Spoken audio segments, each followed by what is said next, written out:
Bismillahirrahmanirrahim. Assalamualaikum warahmatullahi wabarakatuh. Alhamdulillah, wassalatu wassalamu ala habibillah Sayyidina al-Mustafa Muhammadin al-Mujtaba sallallahu alaihi wasallam wa ala alihi wa sahbihi wa man tabi'ahu bi ihsan ila yaumil qiyamah. Amma ba'du. Segala pujian dan syukur hanyalah untuk Allah Subhanahu wa taala. Salawat dan juga salam kita untuk Rasulullah sallallahu alaihi wasallam. Pemuda dan masjid. Siapa yang dikatakan pemuda? Siapa yang dikatakan orang tua? Menurut konsep Al-Quran, pemuda adalah seluruh yang masih mampu menjalankan syariat Allah Subhanahu wa taala, bergerak dengan kakinya dan memikul beban dengan tangannya, dan dia masih bisa mengangkat pedang untuk berjuang untuk agamanya, maka dia adalah pemuda. Makanya Imam Ahmad bin Hanbal menolak ketika beliau sedang latihan berpedang, latihan melempar tombak, padahal usianya sudah 70-an tahun. Ditanya kepadanya, bukankah engkau sudah tua? Bukankah urusan ini kami yang pegang? Kata beliau, sampai di mana batasan tua? Selama masih bisa mengangkat senjata untuk membela agama Allah, dia masih pemuda. Maka Nabi Muhammad mulai perang Badar di usia beliau 54 tahun, lebih kurang. Sahabat-sahabat Nabi yang lain sekelas Abu Bakar As-Siddiq sudah di atas 50 tahun mulai perang. Kalau diceritakan tentang pemuda, jangan pernah sesekali kita berkata ambolah 40, ambolah 50 lah tua. Makanya orang kita cepat lemes dan cepat lemah karena sudah menganggap dirinya tua. Padahal dia sesungguhnya masih pemuda. Bila Bapak Ibu lihat ayah saya yang di sudut tiang sana, usia beliau sudah 108 tahun. Pernah beliau mengasah pisau sampai tajam. Apa kata beliau? Ko ado parang di Indonesia ko nanti Ustaz uya akan bawa pisau ko ya cucuan ke parik musuh-musuh Allah Tuhan. Itu namanya anak muda. Walaupun sudah ubanan semua, udah 108 tahun. Anak muda. Masih mampu menjalankan sunnah Rasulullah SAW. Mahathir Muhammad, itu anak muda.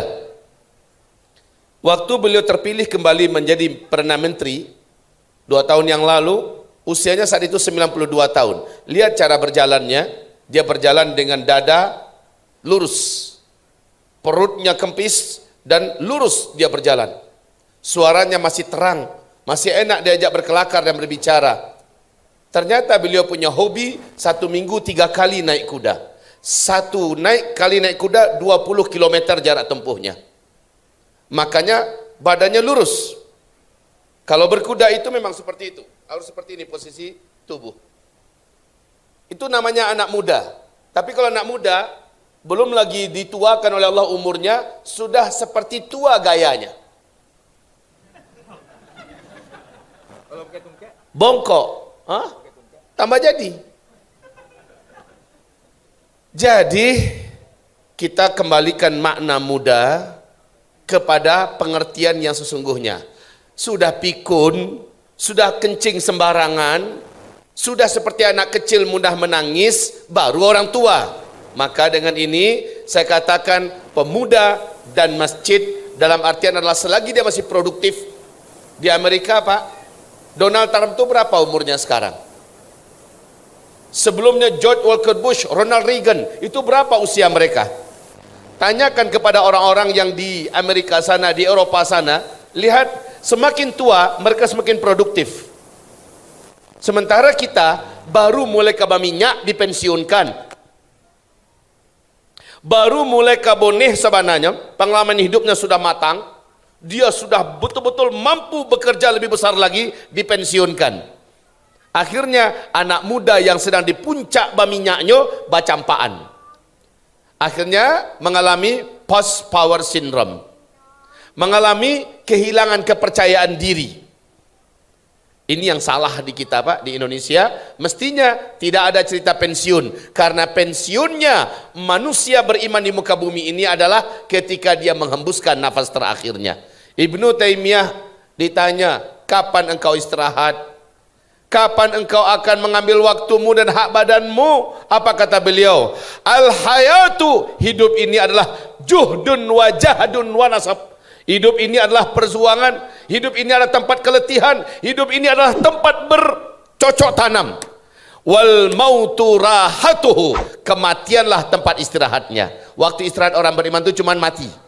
Jadi kepada yang merasa dirinya tua, baru beruban 1-2, lalu sudah mengklaim saya sudah tua, bukan saatnya lagi bermain kuda, bukan saatnya lagi saya untuk nge-gym, bukan saatnya lagi saya untuk berpacu, bukan saatnya lagi saya untuk main olahraga, bukan. Dan ini adalah kekeliruan yang harus dibuang jauh-jauh. Taib, ini anak muda. Terus masjid. Masjid ini secara kosakata adalah tempat sujud. Bangunan yang khusus dibangun untuk tempat orang sujud beribadah solat 5 waktu kepada Allah, dan di sana dilaksanakan solat Jumat. Itu masjid. Tetapi masjid dalam artian sempit itu.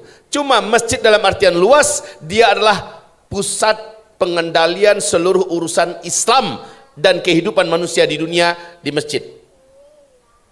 Sekarang orang membatasi masjid hanya tempat solat. Sehingga kalau sudah bicara tentang olahraga jangan di masjid. Kalau sudah bicara tentang bisnis, jangan di masjid. Kalau sudah bicara tentang politik, jangan di masjid. Akhirnya masjid dikecilkan artinya.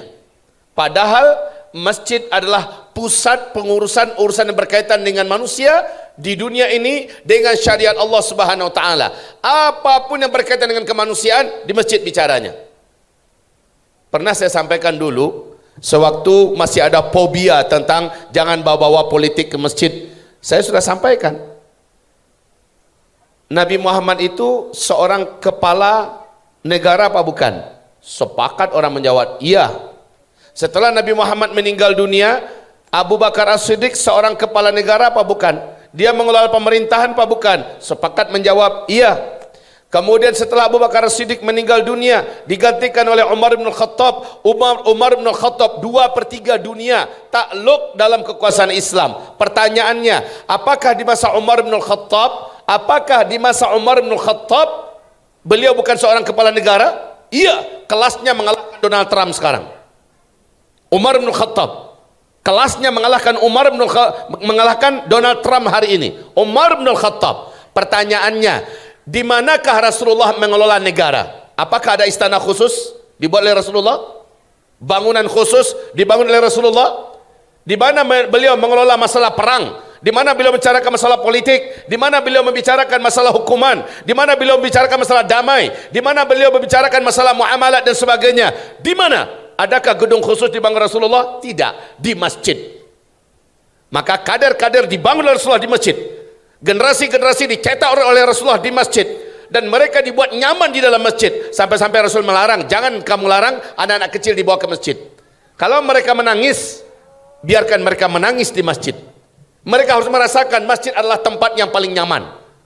Beda dengan orang sekarang, anak ketek dibawa ke masjid, lain kalau nama maka anak kau. Lain nak kami iruak juga. Mulai anak menangis kita, woi, menangis juang lain. Hei, keluar. Akhirnya anak-anak merasa masjid adalah tempat orang-orang jahat. Masjid adalah tempat orang-orang yang bengis. Masjid adalah tempat orang-orang yang kejam. Bayangannya tentang masjid adalah kekerasan. Padahal Rasulullah sampai batonggok cucunya Hasan Hussein di punggungnya ketika beliau sujud, sampai ada yang duduk di atas kepalanya. Ketika beliau sujud, beliau biarkan, dan sujudnya lama sehingga para sahabat menyangka jangan-jangan Rasulullah meninggal dunia. Lalu ada di antara sahabat yang berani mengangkat kepalanya saat sujud. Dia lihat ternyata cucu Rasulullah sedang bertengger di kepala Rasul. Rasulullah baru angkat kepala dan duduk saat cucunya sudah pergi. Ini maknanya apa? Dibiarkan oleh Rasulullah anak-anaknya, cucu-cucunya untuk ada di dalam masjid. Maaf, sekali lagi, di masjid tempat Rasulullah mengolah segala-galanya. Maka masjid harus dikembalikan kepada posisinya semula. Jangan hanya dikatakan masjid khusus tempat sholat. Jangan dikatakan masjid hanya khusus tempat ngaji, tempat zikir. Lalu ketika politik dibicarakan di mimbar, ketika politik dibedah di masjid, apa kata orang? Menodai kesucian masjid. Ini adalah bau yang sudah keracunan oleh bau hawa-hawa sekuler, ya, orang yang memisahkan antara masjid dengan pemerintahan. Meninggal Rasulullah, Abu Bakar As-Siddiq yang memimpin. Pertanyaan lagi, apakah Abu Bakar menyelisihi Rasulullah, buat gedung sendiri mengelola politik? Di situ dia bersinggah sana? Tidak. Abu Bakar melanjutkan apa yang dibuat oleh Rasulullah SAW, tetap di masjid. Perkara apapun saja, siapa yang mau diangkat, siapa yang mau dipecat, kapan mau dikirim pasukan, semuanya dibicarakan di masjid.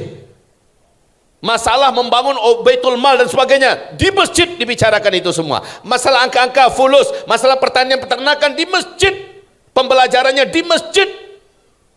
Sehingga Kutab, sekolah pertama yang dibangun oleh Rasulullah itu di masjid Kutab. Sekarang kan Ustadz Budi Azhari yang menghidupkan kembali istilah Kutab. Sebenarnya Kutab ini Rasulullah langsung yang pendirinya, the founder, the first founder in the world, ya. Pendiri pertama di muka bumi ini, sekolah Islam adalah langsung Rasulullah. Di mana tempatnya? Di masjid.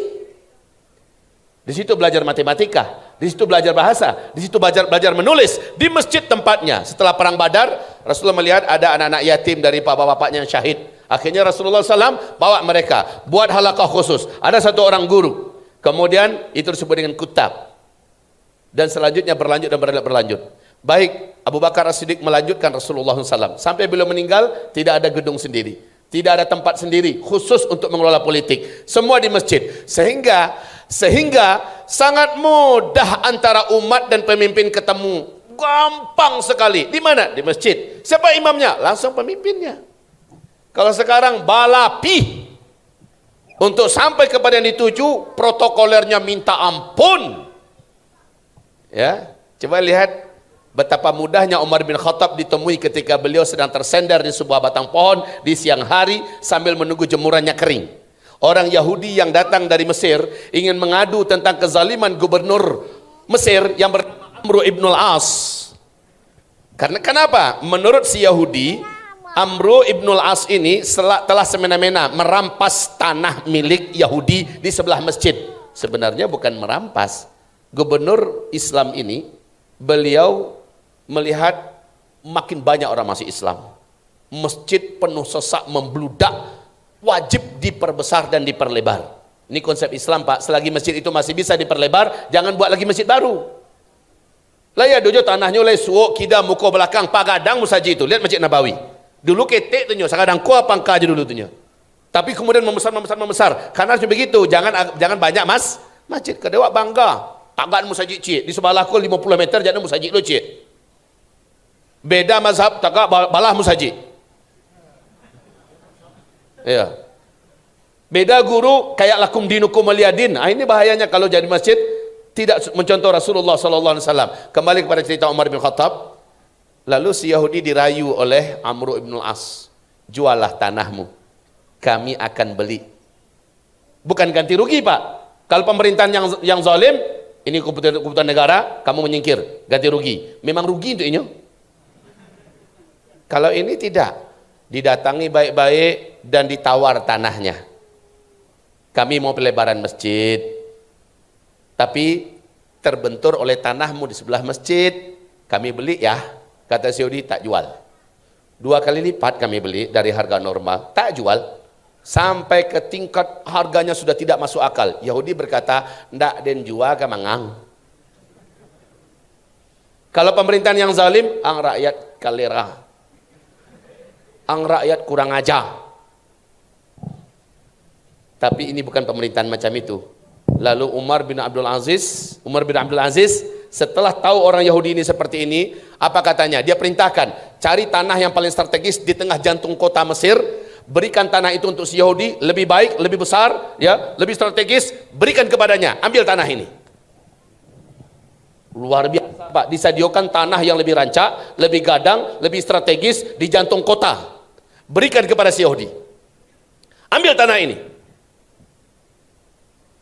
Marah-marah Yahudi. Nah, kalau tidak mau itu, tidak Yahudi namanya itu.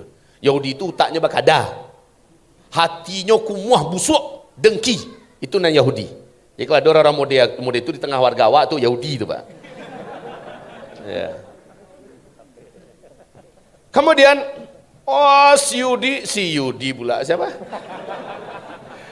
Si Yahudi luar biasa kepanasan.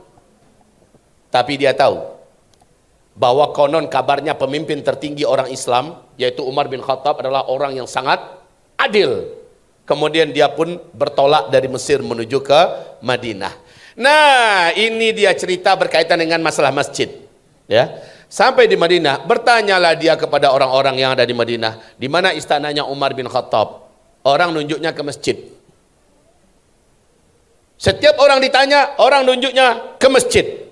Tak puas si Yahudi ini, karena dia butuh Umar untuk di istana, ditemui resmi di istana.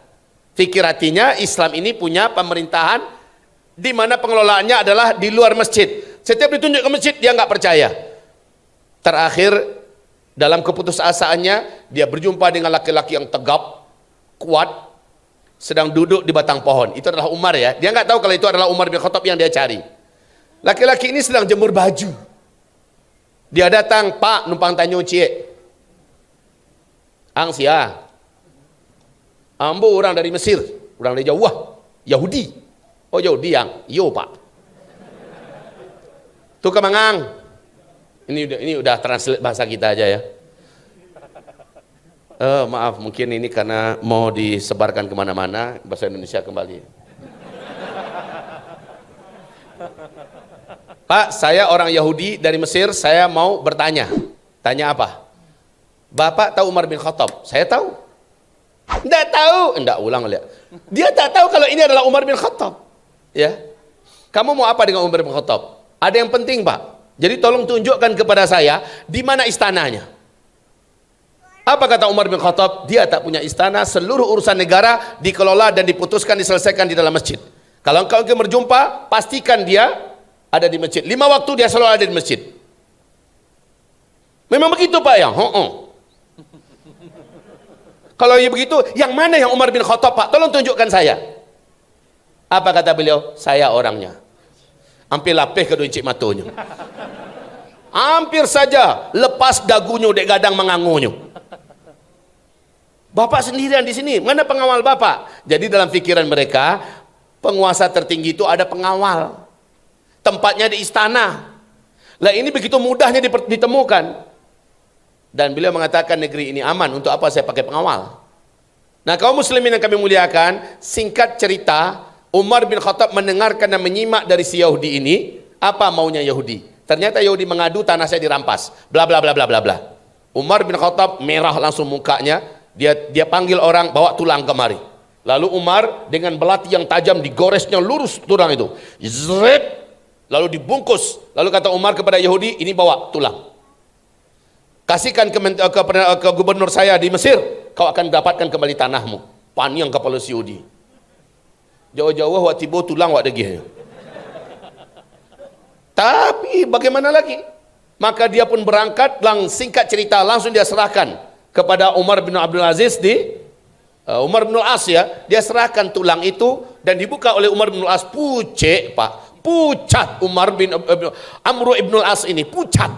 Kenapa pucat? Dia lihat tulang dan di atas itu ada goresan yang sangat ditekan dengan pisau yang sangat tajam, lurus. Lalu kata Amr ibn Al-As kepada tukang-tukangnya, stop kerjaan kalian, hancurkan semua yang sudah kalian bangun, tanah serahkan kembali. Kembalikan seperti sedia kala keadaannya, kembalikan kepada si Yahudi. Tambah pening si Yahudi. Ada apa ini? Saya datang jauh-jauh ngadu ke Umar, dikasih tulang, saya kasih tulang kepada gubernurnya, tanah saya dikembalikan. Ada apa ini? Maka menjawablah Amr ibn Al-As, tulang ini adalah isyarat. Garis lurus dengan pedang ini, dengan belati tajam ini adalah isyarat bahwa bila saya tidak lurus, tidak adil, beliau dengan pedangnya sendiri akan jadikan saya bernasib seperti tulang ini. Tajam analisa orang-orang yang jenius, yang pintar Pak. Inilah salah satu tipikal gubernur yang ditunjuk oleh Umar bin Khattab. Lalu apa kata Yahudi? Sampai ke situkah keadilan Islam? Iya. Maka apa kata Yahudi? Kalau begitu saya ingin memeluk Islam. Bersyahadatlah dia. Setelah syahadat masuk Islam, apa katanya? Tanah itu jangan, tukang jangan dihentikan kerja. Teruskan, saya wakafkan tanah itu untuk Islam. Baik kaum muslimin, ambil pelajaran balik bahwa ternyata masjid adalah tempat di mana segala-galanya diurus dan dikelola di sana. Pemuda-pemuda kita ini, mereka harus punya ruangan di masjid untuk mengolah dirinya. Mungkin di masjid perlu ada tempat di mana mereka bisa latihan bela diri. Mungkin di masjid ada latihan kepemimpinan. Mungkin di masjid ada latihan politik. Di masjid ada latihan-latihan yang seluruhnya berguna untuk mengelola negara, untuk mengolah sebuah pemerintahan. Masya Allah, ini sesuatu yang sangat besar yang ditinggalkan oleh umat, dan hal ini disadari oleh Recep Tayyip Erdogan, di mana dia mulai mengembalikan anak-anak muda ke masjid. Kembalikan mereka ke masjid.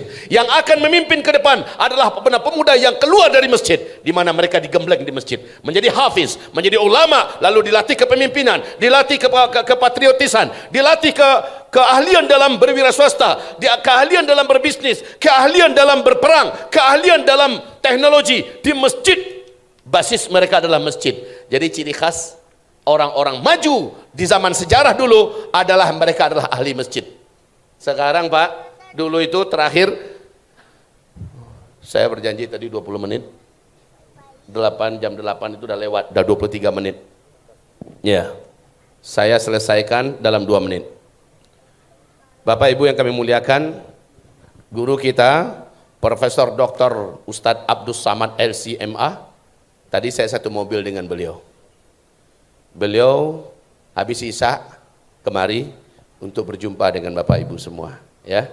Jadi yang ditunggu itu sebenarnya beliau. Kami tahu, kami ini hanya penjaga gawang. Kami tahu diri, ya. Kami duduk di sini, kami tahu kok ban serap. Tapi jadilah malah barang jina. Barang jina. Mudah didapet, gampang bosobok, ya. Baik Bapak Ibu, sekali lagi saya katakan itu yang sebenarnya masjid. Yang masjid itu adalah tempat, segala tempat yang positif, yang bisa dipakai untuk segala urusan. Sehingga jadikan anak-anak muda suka ke masjid. Kalau memang ada program membawa balik anak ke surau, membawa balik anak ke masjid, maka jadikan masjid tempat yang lengkap Pak. Tempat yang lengkap. Bapak tahu? Para sahabat-sahabat, anak-anak muda, capek-capek mereka ngapain aja, mereka ke masjid, mengalai-ngalainya di musaji. Iko malah dibuat kini apa ya? Masjid bukan tempat berbaring. Tidak boleh motota di dalam musaji dan sebagainya. Tapi hal yang positif, sebaiknya masjid itu tercatat siapa-siapa anggota tetap masjid itu. Supaya memang orang-orang yang masuk masjid jelas Pak. Seperti Masjid Jogokarian, itu ada kartu anggotanya Pak. Jumlahnya Masya Allah, mulai dari orang sangat kaya sampai orang sangat miskin ngumpulnya di masjid. Semua kebutuhan yang berkaitan dengan publik di masjid. Pengen apa-apa ke masjid mereka pergi, sehingga masjid menjadi dicintai. Masjid menjadi solusi. Masjid jadi tempat menyelesaikan permasalahan besar keumatan. Masjid, kembalikanlah masjid seperti itu di Minangkabau, dan jadikan anak-anak muda kita tercinta, mencintai, tergila-gila dengan masjid. Kita berharap anak-anak muda ke depan, seperti saya di Tembilahan kemarin, baru saja saya selesai tabligh akbar Pak, padahal tangan saya baru jatuh ini baru terjatuh dan enselnya sedikit bermasalah. Baru 2 hari saya jatuh.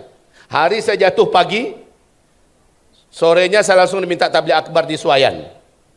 Nggak ada masalah, walaupun mendenyut-denyut, mendangak-dangak, tetap saja saya tabligh akbar. Kemudian besoknya bertolak menuju ke Tembilahan, 12 jam setengah sampai ke situ Pak, naik bus, naik mobil.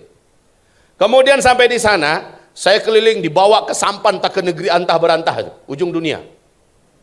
Kemudian saya ada di hari terakhir, paginya saya tabligh akbar.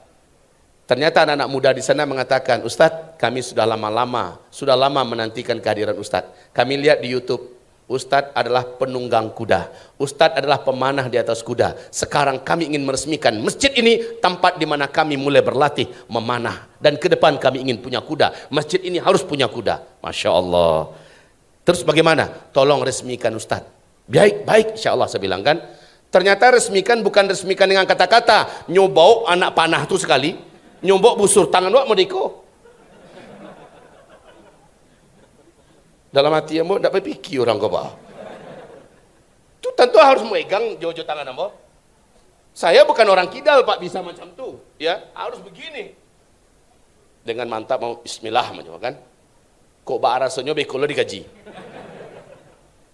Alhamdulillah jaraknya dakeknya paling-paling hanya 7 meter. Bagi saya itu 7 meter itu ketawaan tuh Pak. Karena biasa udah ngelepaskan anak panah itu di atas 40, 50, 70, 90. Ini 7 meter. Dalam hati kita, wah galak. Galak, ketawa kita melihat, dekat betul. Tapi dek tangan sakit, dakik kok jauh rasanya. Mulai saya tarik Pak, dia kasih yang kecil. Yang LBS-nya hanya 20. Saya mulai menarik. Enggak, yang 20 itu saya nak mau. Melihatnya saja saya geli. Biasanya saya menarik yang 40 ke atas. Masa dikasih 20? Maka saya ambil yang 30. Saya tarik. Onde mak rasanya lai sakitnya minta ampun. Tapi demi anak-anak muda ini, anak-anak muda yang semangat ini, dan mereka sudah berharap-harap saya menarik anak-anak busur mereka. Saya tarik. Bismillah, Allahu Akbar. Saya arahkan ke arahnya Pak. Lalu saya lepas. Tak, anda harus kalapih tanganku Pak. Saya lihat, alhamdulillah laikan naik, walaupun seharusnya, kan ada yang titiak gua. Jangankan itu Pak.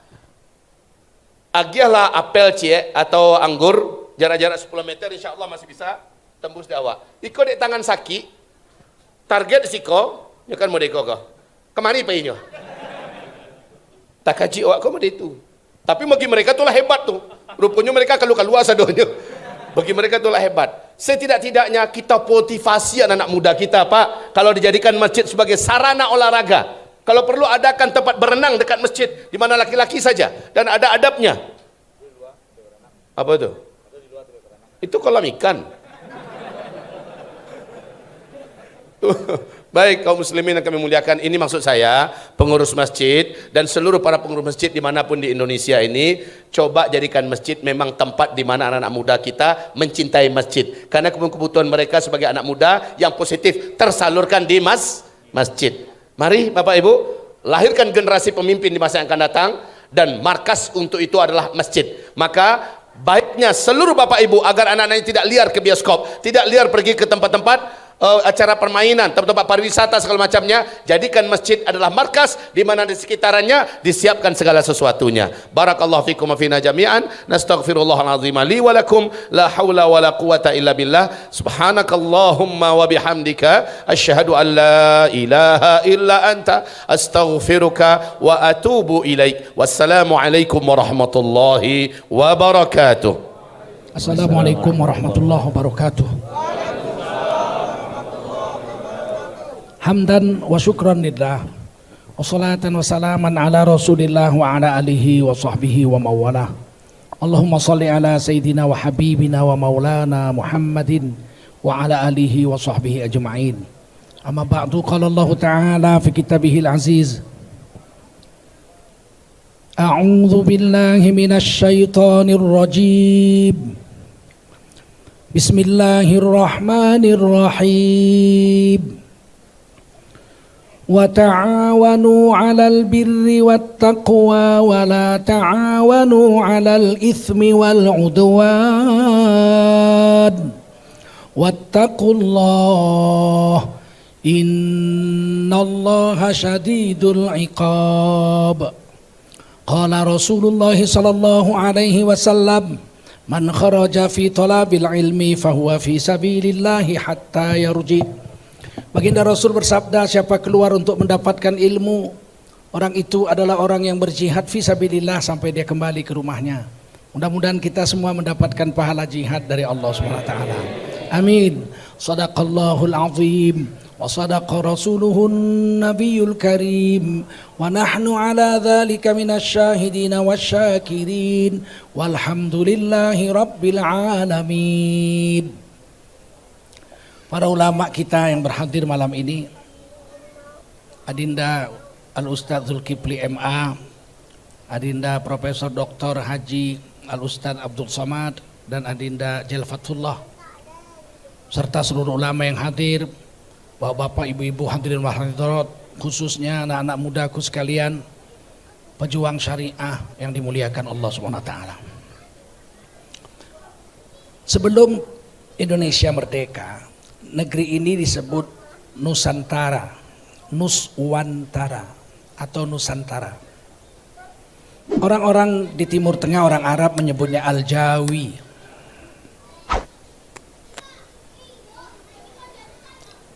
Para sahabat Nabi menyebutnya Sumudra. Dari Sumudra ini berubah jadi Sumatera. Satu kuburan sahabat Nabi ada di Barus, Tapanuli Tengah, Sumatera Utara. Namanya Syekh Mahmud. Kemungkinan besar anak Abdullah bin Mas'ud radhiyallahu anhu. Sebab anak beliau tuh pergi dakwah ke Sumudra 27 tahun tidak pernah pulang. Wafat di sini. Wafatnya tahun 44 Hijriah. Di zaman Muawiyah bin Abi Sufyan radhiyallahu anhu jadi khalifah. Kuburannya di atas bukit kecil. Tapi kemudian air lautnya surut, sekarang 850 anak tangga untuk mencapai kuburannya. Di bukit yang tinggi, sampai sekarang masih ada dan dirawat. Di bawahnya ada kuburan kuno juga, wafat tahun 48 Hijriah. Namanya Syekh Rukunuddin. Kemungkinan bukan orang Arab, bukan sahabat Nabi. Sebab ini gelar ini, Rukunuddin ini tiang agama. Mungkin orang asli situ yang masuk Islam, tapi umurnya wafat tahun 48 Hijriah itu 102 tahun. Kalau diukur dengan ukuran usia Rasulullah, lebih tua Syekh Rukunuddin dari Rasulullah SAW.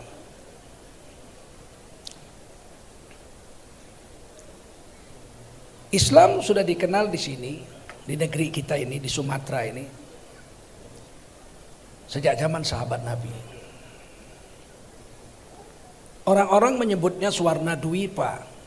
Kalau dalam bahasa Sanskertanya, Swarna Dwipa itu pulau emas. Dan diriwayatkan Nabi Sulaiman alaihissalam mengambil 400 peti emas dari pegunungan Opir, Sumatera Barat, dekat Pasaman situ. Jadi sebelum Nabi Muhammad lahir, pulau ini sudah dikenal, disebut pulau emas. Dan Fir'aun 7.000 tahun yang lalu hampir mengambil kafur dari Barus untuk memumi Fir'aun yang mati supaya mayatnya awet. Dan di dalam Quran satu-satunya mungkin bahasa Melayu adalah kafur dalam surah Ad-Dahri. Kemungkinan besar sebab bukan bahasa Arab menurut linguistik. Artinya negeri ini sudah dikenal ribuan tahun yang lalu dan sudah mengenal Islam sejak zaman sahabat Nabi.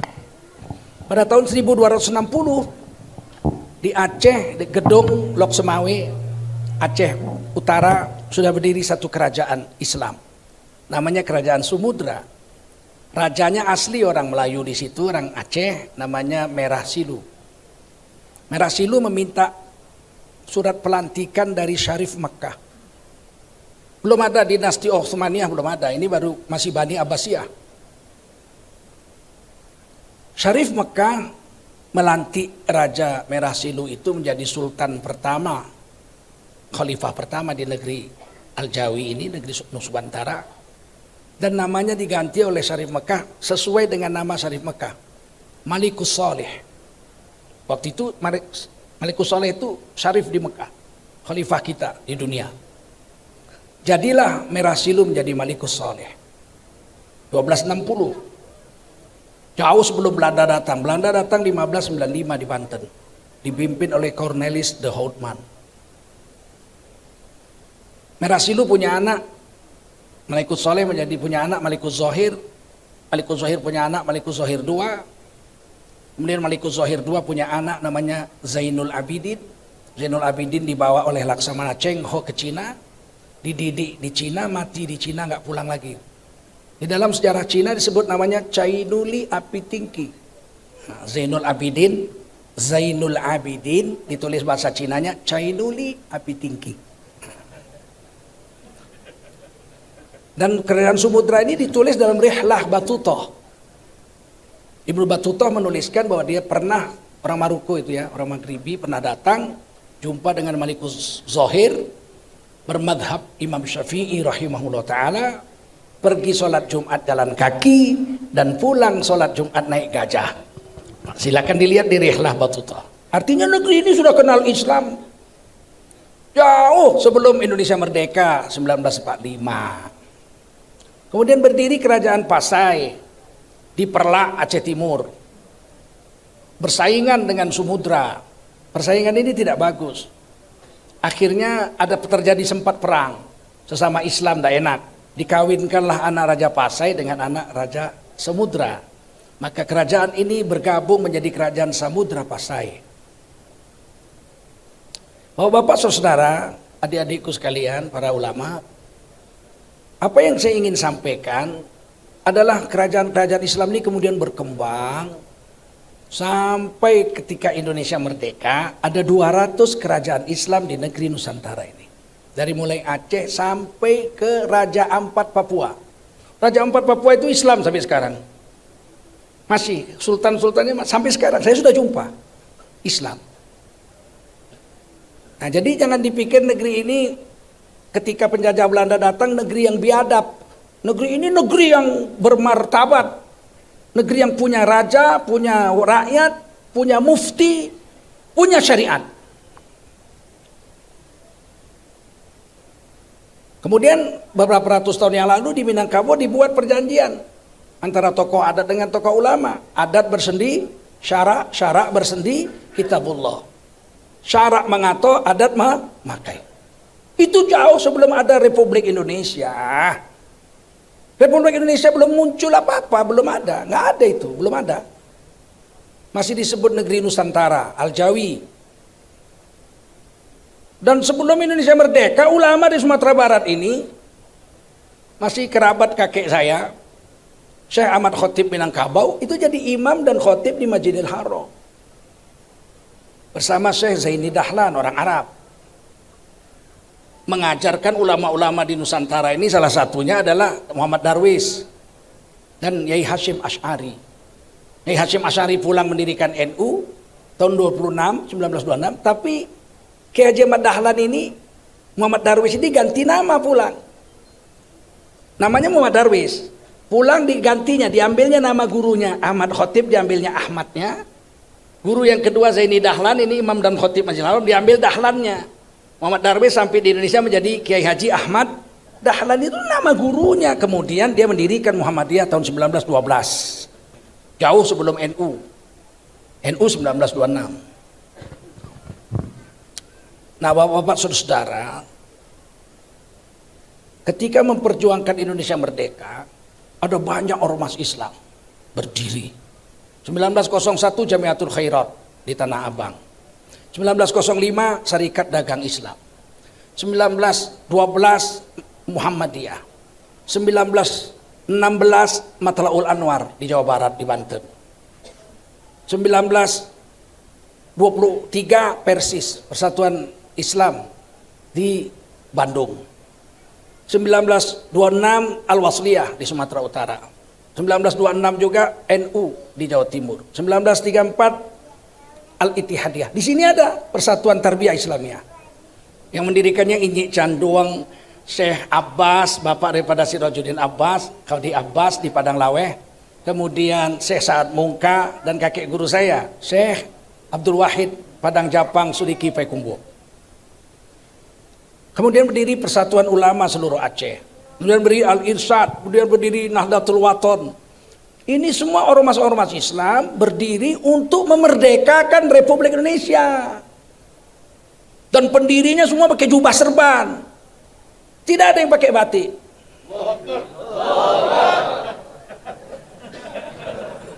Saya tidak benci batik. Cuman batik itu memang nggak bagus dipakai sholat. Kalau di depan saya ada orang sholat pakai batik, saya di belakangnya, itu pikiran saya bingung, ini macam mana membuat ini, kriwil, susah betul mikirnya itu. Apalagi kalau batiknya gambar harimau, rusak sholat orang. Maka seluruh ulama kita pakai jubah serban. Singkat cerita, Indonesia merdeka. Persiapan merdeka dibuatlah satu badan, Dokuritsu Jiumbicho Sakai, penjajahan Jepang, BPUPKI, Badan Persiapan Usaha Kemerdekaan Indonesia. Ketuanya Dr. Rajiman. Ada sekitar 40-an orang anggotanya. Ada dari tokoh-tokoh Islam, ada tokoh-tokoh nasional, ada tokoh Nasrani, ada tokoh kejawen, ya, yang tidak Islam, apa namanya, aliran kepercayaan, Ki Hajar Dewantoro, pendiri Taman Siswa. Kemudian pada tanggal 1 Juni Bung Karno pidato mau membuat falsafah negara kita itu Pancasila, tapi yang pertama kebangsaan, kedua internasionalisme, agama terakhir, ketuhanan nomor 5. Sederhana sekali, itu baru dicetuskan dalam rapat BPUPKI. Belum lahir Pancasila, belum. Kalau lahir primatur, bayi lahir 5 bulan nggak punya nyawa, mati. Kemudian tanggal 22 Juni mereka sepakat membuat pembukaan Undang Dasar 45 itu, namanya Piagam Jakarta. Muncullah Pancasila di situ. Yang menyusunnya yang paling berjasa adalah Muhammad Yamin, sarjana hukum. Orang awak. Jadilah, ya orang lintau tuh, jago kungfu. Itu jadilah seperti yang sekarang. Tapi ketuhanannya beda, ketuhanan dengan kewajiban menjalankan syariat Islam bagi pemeluk-pemeluknya.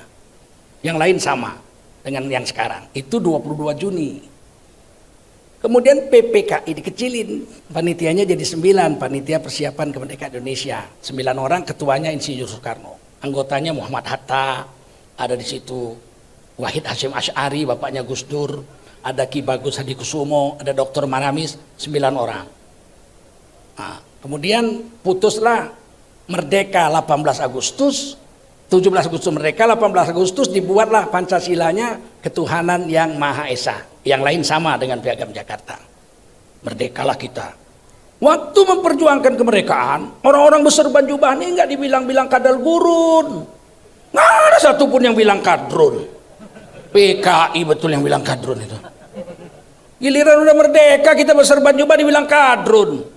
Siapa mereka ini? Maaf ya, BPUPKI 40-an orang, PPKI 9 orang, tidak ada satupun utusan PKI yang duduk di situ. Tidak ada satupun utusan PKI yang ikut untuk merumuskan kemerdekaan Republik Indonesia. PKI tidak setuju dengan Indonesia. Tahun 1948 ketika kita mau perang sama Belanda, agresi pertama, dia memberontak di Madiun, di bawah pimpinan Musso, dia memproklamasikan Republik Rusia Raya. Bukan Republik Indonesia PKI. Tahun 65 dia memberontak lagi, berafiliasi ke Cina, RRC. Kalau 48 afiliasinya ke Rusia. Tahun 65 ke Cina. Dilaranglah PKI sampai sekarang. Yang sekarang ini mulai hidup lagi. Mana PKI-nya? Mana berani nongol kita bacung lah lehernya, ya enggak? Tapi ciri-ciri dan baunya kelihatan. Anti dengan agama, nggak suka dengan agama. Kalau dengar syariat, terbakar bulu kumisnya. Ngeri ini orang. Tiba-tiba orang Minang dibilang pula disuruh mendukung negara Pancasila. Gondolmu.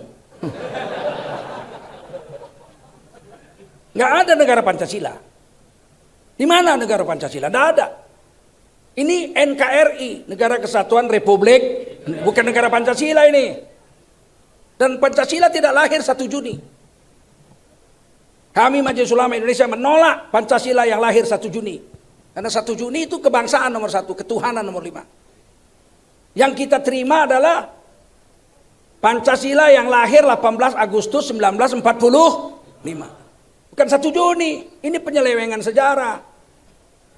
Tiba-tiba Pancasila mau diperas jadi Trisila. Ketuhanannya ketuhanan yang berkebudayaan. Mau Glenn?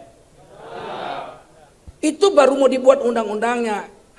HIP, haluan ideologi Pancasila. Baru mau dibuat. Untuk apa dibuat? Untuk menangkap ulama-ulama yang keberatan kalau dibuat ketuhanan berkebudayaan. Belum bisa ditangkap, belum ada undang-undang. Mereka sudah buat 6 tahun ini. Ketuhanan berkebudayaan itu sudah dibuatnya 6 tahun ini. Kita nggak mau, karena ketuhanan itu mesti berdasarkan syariat, Quran dan Sun. Mana ada ketuhanan pakai budaya? Ketuhanan itu wahyu, budaya pemikiran orang. Bagaimana bisa ketuhanan dengan wahyu dijadikan satu? Nggak bisa. Mereka buat 3 tahun yang lalu kurang lebih diadakan Isra dan Mi'raj di Istana Negara. Dipanggil pembaca Qurannya orang Medan, juara MTQ internasional. Bapaknya kawan saya. Diumumkan pembacaan ayat suci Al-Quran pada malam hari ini akan dibacakan oleh si Fulan bin Fulan, dosen Universitas Islam Negeri Yogyakarta, dengan membacakan surah Al-Isra ayat 1 sampai sekian dan surah An-Najm ayat 1 sampai sekian dengan membawakan langgam lagu Nusantara. Apa ini? Baca Quran Nusantara. Teringat aku Kus Plus. Kus Plus banyak Nusantaranya itu. Di Nusantara yang indah, rumahku ding ding ding ding, engkau harus tahu. Tak ding. Wah, ini Nusantara nih. Tiba-tiba keluar pakai baju jas hitam. Mana ada Nusantara pakai jas?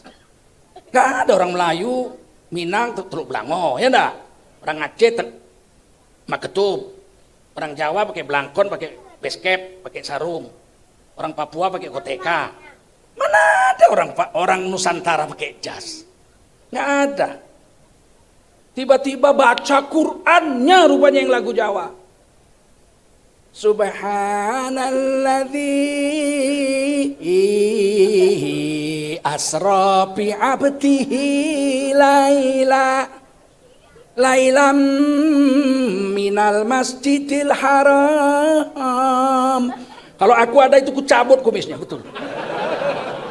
Menghina sekali dia dengan agama kita, betul nggak? Tadi bilang Allah, inna anzalnahu Qur'anan Arabiyya la'allakum ta'qilun. Sesungguhnya kami turunkan Quran ini pakai bahasa Arab agar kau pakai akalmu ini. Orang Quran bahasa Arab kok lagunya lagu Jawa. Sunan Kalijogo orang Jawa asli, Wali Songo, nggak ngajarkan baca Quran lagu Jawa di tanah Jawa dia. Sedangkan lagu Arab aja kalau Romal nggak boleh dipakai. Tola'al badru alaina. Itu kan sudah. Waktu Nabi datang udah dinyanyiin itu. 1442 tahun yang lalu. Nggak boleh lagu Arab seperti itu dipakai baca Quran. Wadduha walaili idza saja. Nggak boleh itu.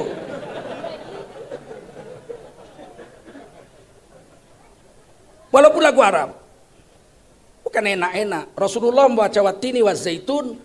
Indahnya luar biasa dalam hadis Bukhari diceritakan, kata almarhum guru saya Al-Hafidz Syekh Azra'i Abdul Rauf, kemungkinan besar lagunya Nahawan. Jadi sudah ada.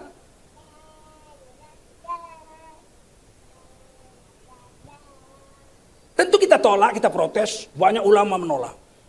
Tapi ada juga yang membela, itu sialnya itu. Ada juga yang enggak apa-apa, mau lagu Jawa ya enggak apa-apa. Aku kalau lihat-lihat orang begini, kepingin kali aku nyucup embun-embunan itu.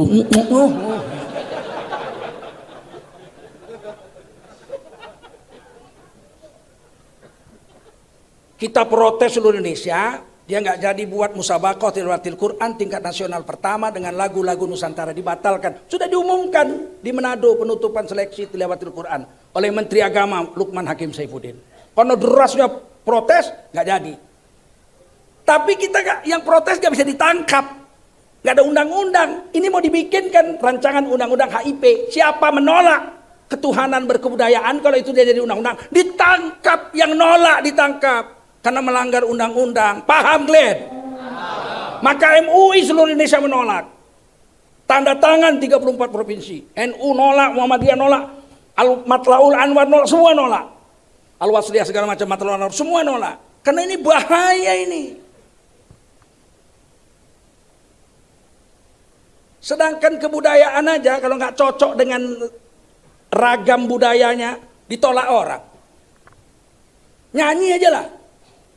Nyanyi Minang tuh baru enak didengar kalau cengkoknya cengkok Minang. Percaya? Aku contohkan.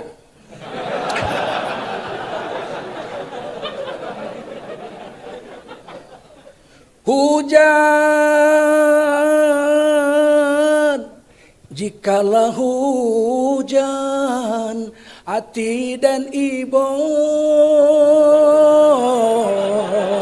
takkan masuk kisah nan lamu masuk sapa yuang kita badu. Bisa nangis orang enak, betul?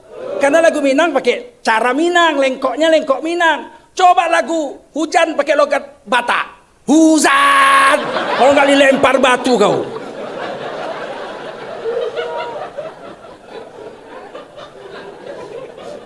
Enggak, saya cuma mau kasih contoh bahayanya ketuhanan yang berkebu. Sempat jadi itu nanti undang-undang itu. Tak terbayangkan saya datang kita sholat Jumat, imamnya pakai baju Petro. Sarung nggak pakai baju, pakai senggol Petro tuh. Dibacanya lagu Jawa. Ulnya ayyuhal kafirun. Gimana coba? Protes, ditangkap. Yang protes ditangkap karena keundang-undangnya adalah ketuhanan yang berkebudayan. Mau kalian itu? Setuju kalian itu? Tolak. Tolak. Dan partai yang mengusungnya itu wajib kalian kempesi di Minangkabau ini. Kampih sekampih-kampihnya. Siap? Baru orang Minang. Jangan iya tapi menang juga. Usah menang lah ya enggak? Sampai dunia kiamat habis ya enggak? Angkat kaki dari Indonesia, apa dari bumi Sumatera. Terutama dari, kalau di Aceh enggak ada satu kursi, enggak ada. Di Aceh tidak ada tempat di Aceh. Nah, Sumatera Barat masih ada ya? Nah, tahun depan jangan ada. Oh, dan lambangnya sedap nengoknya. Saya ini hak demokrasi dong, betul nggak? Suka atau tidak dengan satu partai itu hak demokrasi kita, betul nggak? Saya itu hak demokrasi saya. Saya satu aja, jangan ganggu agama saya. Soal Indonesia bangkrut ada yang urus ahli ekonomi, betul? Hah? Soal utang nggak bisa bayar ada yang urus. Soal urusan utang. Tapi agama dirusak, kami yang urus, betul? Begitu. PKI benci dengan agama dulu, tapi dia nggak ikut merusak. Dia cuma benci sama agama. Agama racun kehidupan, candu kehidupan, dia benci. Tapi dia nggak rusak. Ini dia mau rusak. Dia mau bikin undang-undang ketuhanan yang berkebu. Dia mau rusak agama saya. Saya tidak terima. Tengku Zulkarnain kok nyinyir ribut kali. Ceramah adem kenapa? Keadaan sudah seperti ini, agama udah dibikin begini, mau dibikin adem. Masuk kulkas kau biar adem. Sama otak-otakmu beku dibikinnya. Udah begini rusak agama. Menteri Agama berani bilang terorisme, radikalisme itu datangnya dari masjid. Dibawa oleh imam-imam yang hafiz Quran, yang good looking, atau good looking, ganteng kayak Ustadz Fatullah. Ada juga God looking. Ya, ya sekarang God looking. Aku ya, seluruh dunia, bangsa apapun mengakui kalau orang jahat itu pasti wajahnya tidak good looking.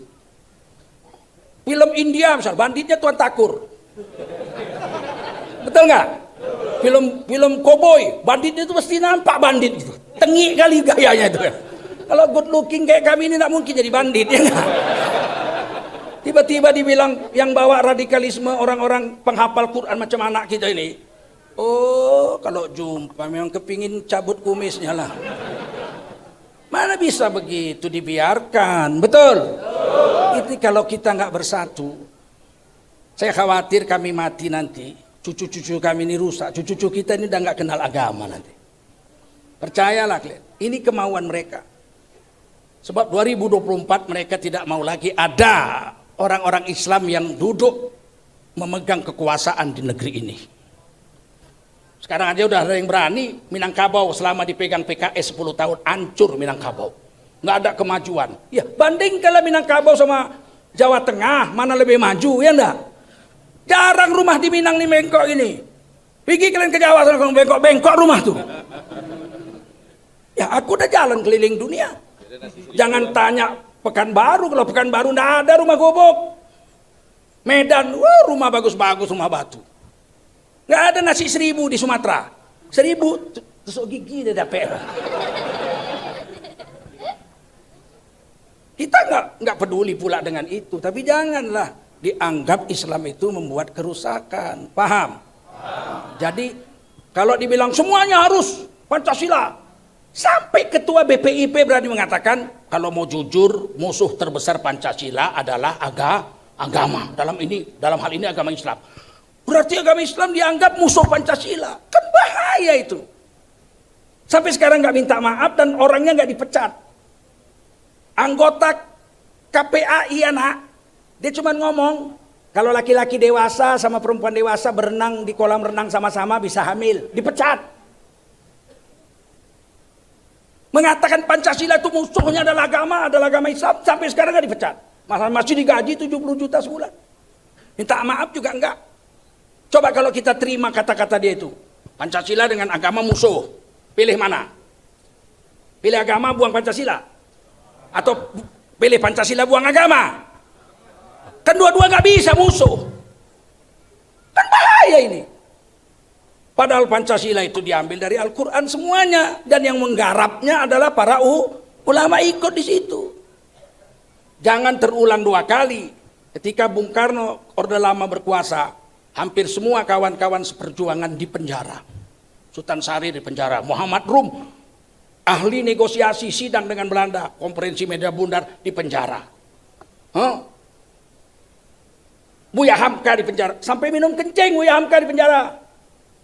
Saya tahu karena yang mengazankan saya ini adik seperguruan Buya Hamka, Buya Bakhtiar. Tinggal sama bapak saya 3 tahun di rumah saya di Medan.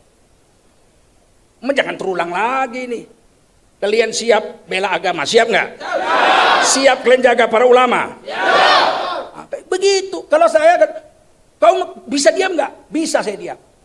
Jangan ganggu agama saya diam. Yang kedua, kau tembak kepalaku, besok aku diam, nggak ngomong lagi. Kalau masih hidup, nyawa masih ada, agama diganggu, saya pasti bicara. Karena mendiamkan kezaliman, mendiamkan agama diganggu orang, di akhirat dipasang kekang dari api neraka. Di mulut ulama itu dia duluan diseret masuk neraka daripada penyembah berhala. Nggak mau aku. Udah sampai sini aja. Pembukaannya harus panas. Jadi yang ke bawah panas.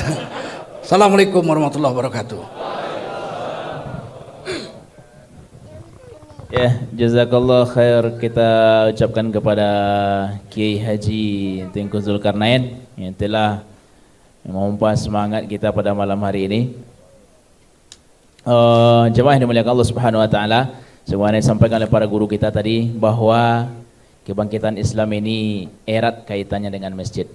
Tadi pengurus masjid berpesan, insyaallah kita akan memulai pembangunan tempat berwuduk yang layak untuk Masjid Nurul Huda, karena kondisi tempat berwuduk kita sekarang dengan jemaah Jumat yang telah membludak sampai keluar, tidak mungkin rasanya kita mempertahankan kondisi tempat berwuduk yang seperti itu. Lai sepakat bersama-sama menegakkan tempat berwuduk Masjid Nurul Huda jemaah? Baik, silakan kawan-kawan yang tadi memegang tugas untuk menjalankan kantong, kita beri waktu dalam 5 menit selesai. Gerak cepat.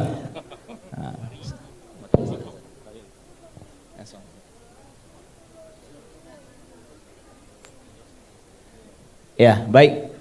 Tidak apa-apa, kita langsung Ustaz Somad. Kita langsung saja. Kita biarkan dulu kawan-kawan kita. Ya, baik. Sambil kawan-kawan kita bergerak, kita dengarkan yang kita tunggu-tunggu pada malam hari ini, tausiah dan siraman rohani dari Tuan Guru kita, yakninya Al-Ustaz Haji Abdul Somad. Sebelum itu kita semarakkan kembali malam hari ini dengan pergikan takbir Allahu Akbar. Kepada Tuan Guru kita persilakan. Bismillahirrahmanirrahim. Assalamualaikum warahmatullahi wabarakatuh. Alhamdulillahilladzi bi ni'matihi tatimmu shalihat, wassalatu wassalamu ala sayyidis sadat wa ala alihi wa ashabihi ahlil fadaili wal karamat.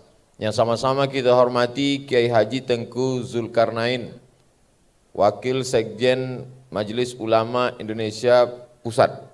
Kemudian Al-Mukarram Ustadz Jel Fatullah, guru kita bersama. Kemudian Al-Mukarram Ustadz Zulkifli M. Ali, guru kita yang mengingatkan kita tentang akhir zaman. Banyak orang-orang bertaubat karena tausiah beliau. Mudah-mudahan kita semuanya istiqamah insyaallah. Amin ya rabbal alamin. Tadi Ustadz Tengku Zulkarnain sudah menjelaskan dari mulai zaman Fir'aun sampai balik ke zaman Fir'aun. Lalu kemudian kalau dulu itu kita dipimpin oleh orang yang punya kekuasaan, namanya kekuasaan itu sultah. Apa namanya? Sultah. Orang yang punya sultah itu disebut dengan sultan. Tapi karena orang kita payah menyebut sultan, disebutnya sultan. Sama dengan syaiton jadi setan. Itu sama tuh, sama-sama huruf to. Nah, lalu kemudian ketika sultan ini dilucut, dihabisi kekuasaannya, disebut dengan revolusi sosial. Walaupun sebetulnya itu tidak tepat disebut dengan revolusi sosial. Yang tepat adalah tragedi sosial. Bukan revolusi sosial. Dihasutlah rakyat ini untuk mengambil kekuasaan para sultan itu. Akhirnya sultan-sultan dari mulai Sultan Aceh turun ke bawah Sultan Langkat, turun ke bawah lagi Sultan Delhi, turun ke bawah lagi Sultan Serdang, turun lagi ke bawah Sultan Asahan, turun lagi ke bawah Sultan Siak, turun lagi ke bawah Sultan Pelelawan, turun lagi ke bawah Sultan Jambi, lalu kemudian ke kiri di bumi Minangkabau juga dipimpin oleh sultan, lalu kemudian habislah sultan. Lalu dengan habisnya sultan itu dulu untuk mengurus kekuasaan politik dipimpin sultan. Tapi sultan ini dia paham, sadar diri, tak mengerti agama, diangkatlah orang yang paham agama disebut dengan mufti. Diambil dari fatwa. Orang yang mengeluarkan fatwa itu mufti. Maka dengan runtuhnya sultan, maka runtuhlah mufti, hilanglah kuasa agama. Saya kalau mau ceramah ke Brunei Darussalam, itu di briefing dulu oleh orang yang ditunjuk oleh sultan dari lembaga mufti untuk membriefing. Ustaz Abdul Somad kalau ceramah di sini mesti Ahlus Sunnah wal Jamaah, jangan Mu'tazilah, jangan Khawarij, jangan Syiah, mesti menyampaikan dalam mazhab Syafi'i, tetap menghormati mazhab Hanafi, Maliki dan Ambali. Lalu kemudian menyampaikan tasawuf yang sunni sesuai dengan Quran dan sunnah Rasulullah SAW. Bukan yang hanya eling mengingat Allah lalu tidak sholat. Mesti sesuai dengan sunnah Rasulullah SAW. Mesti sesuai dengan para pendahulu salafus salih. Barulah dibolehkan ceramah. Begitu juga ketika mau mendapatkan tauliyah, mesti diberikan oleh sultan. Tapi lalu kemudian ketika sultan-sultan ini dilucut, dihabisi kekuasaannya, maka tumbanglah mufti-mufti itu, habislah. Tapi kemudian kita tetap husnuzon dan percaya. Kenapa? Karena masih terpayungi oleh satu kata syariat. Kata sultan-sultan itu tak apa-apa, kekuasaan kami kalian ambil-lah. Tapi kami masih ada payungnya. Apa payungnya? Ketuhanan dengan menjalankan syariat Islam bagi pemeluknya. Tapi ini ancaman. Kalau ada kata syariat, kami yang di timur ini tidak mau, kata saudara-saudara kita di timur. Padahal waktu itu kita sedang menghadapi 3 musuh besar. Pertama Belanda, kedua Jepang, ketiga komunis. Tambah lagi yang satu nih. Sudahlah musuh di depan kita 3, Jepang, komunis, Belanda. Ini mestinya kita bersatu untuk melawan yang 3 ini. Kata yang satu nih, kalau kami tetap ada kata syariat di sana, kami tak mau ikut. Umat Islam waktu itu yang sedang mencari kawan, bukan mencari lawan. Oke lah, kalau kalian berkeberatan dengan kata syariat, turunkan lagi. Maka ketuhanan yang Maha Esa dengan tetap berprasangka baik bahwa ini tetap terjaga. Kenapa? Karena pakai sistem demokrasi, suara yang paling banyak, suara yang paling mayoritas, itulah yang akan menang. 10 anak mau cabut, dipakai sistem demokrasi. Hai anak-anak 10 orang, ayo kita cabut. Suara yang paling banyak itulah suara yang benar. Dalam demokrasi tidak dilihat benar salah, tapi yang dilihat adalah siapa yang paling banyak. 10 anak voting, ayo kita cabut. Setuju 9, cabut. Satu tak mau cabut. Kira-kira waktu itu yang terjadi cabut apa tak cabut?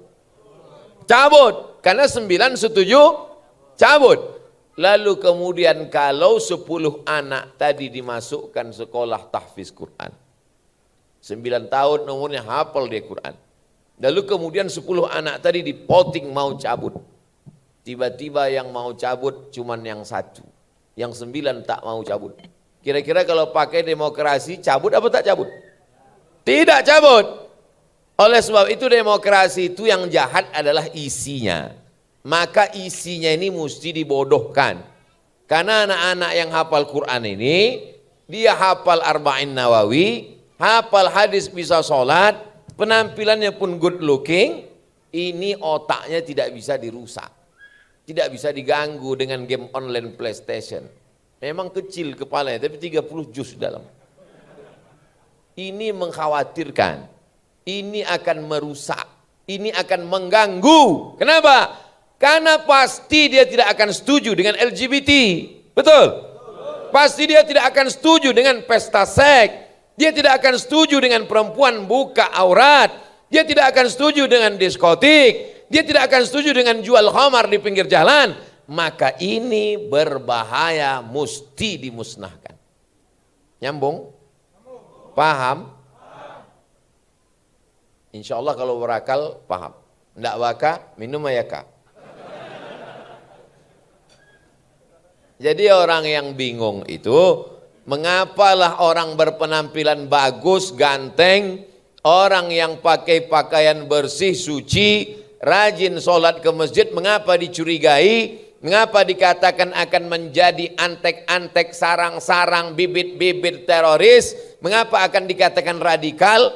Karena memang dia ke depan berbahaya untuk kehidupan perbuatan mungkar. Karena mereka pasti akan melihat kemungkaran itu, mereka akan berteriak, mereka akan berkatakan itu mungkar. Karena mereka sudah diajarkan ayat, kuntum khaira ummah, kalian adalah umat yang terbaik, ta'muruna bil ma'ruf wa tanhauna 'anil mungkar. Inti daripada sholat itu apa? Sholat itu bukan sekedar takbiratul ihram, duduk, bukan.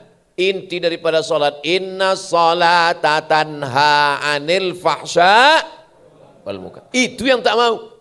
Silakan ramaikan masjid, silakan ramaikan majelis zikir, tapi jangan ganggu orang berbuat mungkar. Yang penting mereka tidak mengganggu kita, nggak apa-apa mereka mabuk di sana. Assalamualaikum Pak Ustadz, Pak Kiai, Tuan Guru, Buya. Yo, itu ada orang mabuk pacaran di sana, pesta seks LGBT. Nggak apa-apa, yang penting tidak mengganggu masjid kita. Yang penting kita zikir, afdhalu zikri fa'lam annahu la ilaha illallah. Sebulan kemudian datang laporan, Buya, ya mereka sudah mulai mendekat Buya. Nggak apa-apa, yang penting mereka tak mengganggu masjid kita. Setahun, 2 tahun, 5 tahun, 10 tahun, Buya, masjid kita sudah dikepung mereka mau ambil. Barulah kita ribut. Terlambat. Oleh sebab itu, apa yang kita lakukan malam ini tadi, pembagian piala, penghargaan piagam juara tahfiz Quran, pembagian piala, piagam, penghargaan, ceramah, tausiah, khutbah, inilah yang akan mengisi masjid kita 20-30 tahun yang akan datang. Allahu Akbar. Dipoto mereka tadi, dicetak fotonya, ditempel di dinding. Mereka akan jadi kepala rumah tangga, akan menjadi imam, akan menjadi khatib. Anak cucu mereka akan melihat Ako, ayah, abah, apa ini? Ikulah gambar abah 30 tahunan lalu di Masjid apa? Masjid Nurul Huda. Di mana Ustaz tu gini? Lah matilah. Ustaz yang berfoto membagi tadi, Ustaz Abdul Somad yang berfoto membagi tadi. Tapi insya Allah itulah amal yang mengalir. Kita mati selesai tamat, tapi dunia ini tak selesai. Apa yang kita tanam malam ini, apa yang kita ajarkan untuk mereka, apa yang kita buatkan lomba musabaqah, apa yang kita tampilkan, itulah yang akan mengalir ke makam kita. Maka yang kita terima hari ini adalah perjuangan dari Inyak Canduang, perjuangan dari Syekh Sulaiman Ar-Rasuli, perjuangan dari Syekh Ibrahim Musa Parabe, perjuangan dari Kiai perjuangan dari Inyak Jaho, perjuangan dari Buya Haji Abdul Malik Karim Amrullah, perjuangan dari Kiai Haji Sirajuddin Abbas, perjuangan mereka dululah, maka kita sekarang ini masih bertauhidkan la ilaha illallah Muhammadur Rasulullah. Jadi kalau hari ko Abdul Somad ceramah di bumi Minangkabau, maka yang dihadapi kok bukan jamaah Ustaz Abdul Somad, iko adalah jamaah Inyak jamaah ulama-ulama awak nan dulu berhasil, yang mereka tanam, mereka siram, mereka jaga, mereka pelihara, berbunga dia. Bunganya itulah yang sekarang hadir. Jamaah kita adalah 20-30 tahun akan datang. Oleh sebab itu keberhasilan bukan sekarang. Jangan mau dipuji disanjung-sanjung dulu. Karena ini adalah jamaah buah dari yang ditanam mereka dulu. Bumi Minangkabau tidak hanya mengeluarkan makanan yang lezat, tidak hanya mengeluarkan kelapa, santan, rendang, cubada, urang barale, tapi juga mengeluarkan para alim ulama sampai hari ini. Jadi kenapa kami dikawal sebelah kanan Ustadz Zulkifli M. Ali, sebelah kiri Ustadz Jelfatullah, untuk menunjukkan bahwa Abdul Somad datang bukan petantang petenteng dari Pekanbaru, dari Riau, enggak. Iko nan duo ko udah ambo. Ambo datang ke Mesir, Ustadz Zulkifli M. Ali sudah pindah ke Libya tahun 96. 2 tahunnya lah sampai di Libya, baru ambo tibo 98 ke Mesir. Jadi jauh, sebenarnya memanggil datuk ambo ke Ustadz Zulkifli. Kalau secara keilmuan, ambo basuo dengan Ustadz Jel, lalu kemudian sampailah ambo di mama ceramah itu, memang ambo menanyo ke senior dulu. Ke Aceh ambo ceramah, ambo tanya senior dulu. Di situ ada Tengku Fadil Rahmi, itu 2 tahun senior ambo. Pergi ke Medan, ambo tanya dulu Ustadz Tengku Zulkarnain yang tahu seluk-beluk Medan. Ambo pergi ke Jambi, Ustadz Dahrizal Dahlan LC, nyo senior. Sebab sahibud dar a'lamu bidarihi. Nan punya rumah, tuan rumah lebih tahu apa isi rumahnya. Apalagi kini banyak di situ jebakan-jebakan Batman. Kalau ndak hati-hati awak, karena ya awak. Jadi mau tanya dulu, Dajjal, itu panggilan di handphone. Kalau di depan jamaah, Ustadz. Ustadz Jel, Pak. Ustadz Jelfatullah, aman? Baru kamu masuk. Jadi bukan Abdul Somad kau tamu yang petantang potenteng datang. Begitu juga tanya dengan Ustadz Tengku Zulkarnain, dengan Ustadz Zulkifli M. Ali. Mudah-mudahan silaturahim malam iko membuat bumi Minangkabau bukan dengan kehadiran kami menjadi lebih baik, tapi kita berharap tetaplah menjadi baldatun thayyibatun wa rabbun ghafur. Itulah yang dapat ambo sampaikan, mudah-mudahan bermanfaat buat awak basamo. Tapi yang terpenting adalah bagaimana demokrasi iko diisi oleh orang-orang baik. Kalau orang baik mengisi demokrasi, demokrasi menjadi baik. Tapi kalau demokrasi diisi oleh orang tidak baik, maka dia pun menjadi tidak baik. Itu kesimpulannya. Terima kasih. Wassalamualaikum warahmatullahi wabarakatuh. Ustaz, ini kita mau menyampaikan aspirasi mungkin sebagian dari saudara-saudara kita anak Nagari Gadai.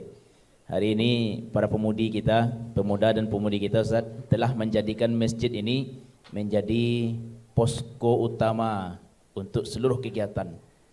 Tapi kondisinya masih seperti ini Ustaz. Saya yakin kantong yang tadi berjalan itu belum terisi Ustaz. Gimana kira supaya memenuhkan kantong ini kira Ustaz? Kalau di dalam dompet itu ada 1 juta, amin. Yang ngamin kan juga tidak yakin bahwa isi 1 juta. Kalau di dalam dompet itu isinya ada 1 juta. Kemudian waktu lalu plastik kresek tadi awak isi 100.000. Ulang sekali lagi. Memang cerita PT kok kadang banyak orang lupa. Ya panitia silakan jalan lagi. Kalau dalam dompet awak ada 1 juta. Lah jale. Lalu kresek tadi awak masukkan 100.000. Pulang ke rumah lalok, besok pagi indak jago lalok, mati. Nan awak bawa mati nan 100.000 atau nan 900 nan tinggal di dompet tu. Nan 900 itu kamu apanya? Habis. Nah kini yang mau tanya, kalau awak mati ni yang membawa 100 apa 900? Awak seriusnya galak kau ya. Ambo indak memaksa. Cuma ambo sedang memberitahu bahwa apa yang awak masukkan ke kresek tadi itu yang akan awak bawa mati. Apa yang awak balikan ke tanah, balik ke rumah, simpan di bank. Apalagi kini bank sedang susah. Kini menarik PT cash mesti telpon dulu. Tak ada PT itu kini. Habis tak kamu apa ini? Kini orang kalau di mana PT apa? Di bank. Yakin ada PT itu? Tak yakin kan? Nan pasti itulah nan masuk kresek. Kuta agak 2-3, 7 kali untuk tawaf. Itulah akan menolong di hadapan Allah Subhanahu Wa Taala. Ma'akal tafafnaita yang kau makan busuk. Wa malabista fa'ablaita yang kau pakai lapuk. Wa matasaddaqta yang kau isikan ke kresek ini fa'amdaita. Kawak lu apa ini?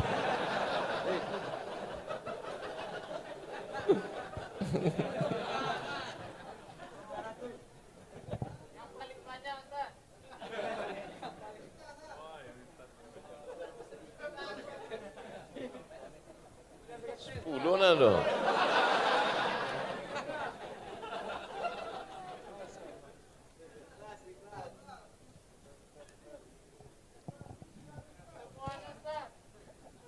Ongkos pulang besok.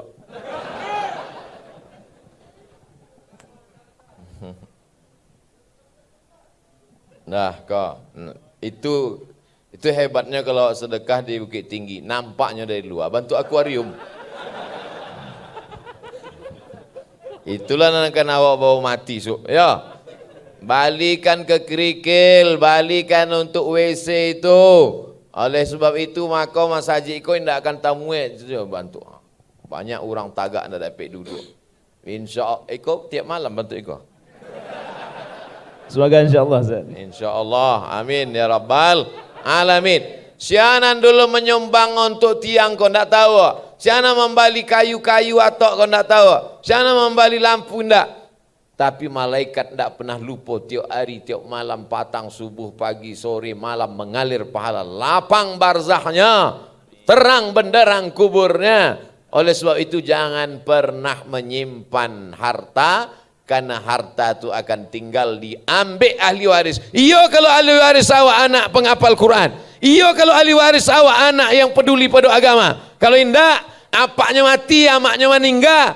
Padia hatinya, sedihnya, masuknya ke diskotik, sakau matinya. Mengalir dosanya. Oleh sebab itu yang sudah memasukkan anak ke pondok pesantren, alhamdulillah. Yang belum memasukkan anak pesantren, masukkan anak ke pesantren. Yang ke sebelah kanan, Payakumbuh, tempat Ustaz Zulkifli Ali. Sebelah kiri, tempat Ustaz Jalfatullah. Sebelum tanggal penutupan berikut ini. Like and share. Saudara yang dimuliakan Allah Subhanahu wa taala, hidup kau singkat. Hidup ini singkat. Buya-buya awak dulu, ulama-ulama awak dulu. Nama besar. Bara orang Minangkabau nan kayo rayo nan hebat yang konglomerat mati, meninggal dunia.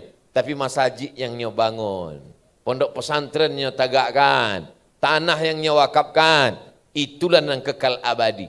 Rumah gadang, rumah besar, rumah mewah, habis saudara. Apa nama kecek kan iyo apa enggak? Kalau memang iyo, isilah plastik tadi.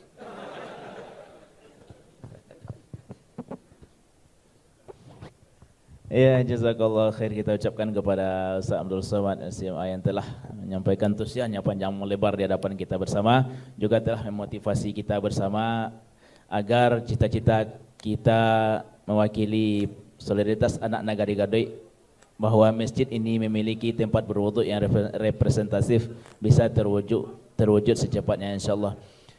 Jamaah yang dimuliakan Allah Subhanahu wa taala. Aduh tambahan enggak?